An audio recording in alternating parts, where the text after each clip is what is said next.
রে আজকে তো আমি তোরা সবাই রে হারায় দেম, তোরা কেউই আমার লগে পারবি না। तो गया बेटे।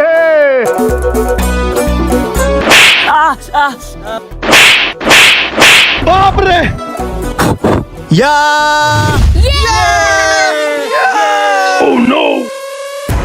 रुको जरा सबर करो। চাপান ভালো করে ট্রেনিং করে লো, আমরা সবাই মিলে স্যারের আজকে হারাই দেম। স্যার প্রত্যেকদিন কিভাবে আমাদেরকে হারায় দেয়। চল চাপ্পান, অনেক সুন্দর হইতাছে, ভালো করে পুশ আপ দে। চল চাপ্পান ভালো করে আরেকটু তাইলে হইব। স্যারের আজকে হারাই ছাড়াও আমরা সবাই মিলা, ঠিক আছে সমস্যা নাই। আজকে ভালো করে ট্রেনিং করে আইছি, আজকে তো স্যারেরা হারাই ছাড়াম। তার আগে বলো তুমি কাকে বেশি ভালোবাসো, তোমার মা বাবাকে নাকি 1 বস্তা টাকাকে? যদি তোমার মা বাবাকে ভালোবাসো তাহলে ভিডিওটিতে লাইক করে চ্যানেলটি সাবস্ক্রাইব করে দিও, না হলে আমি ভাববো তুমি তোমার মা বাবাকে ভালোবাসো না। देखा आपने लापरवाही का नतीजा है।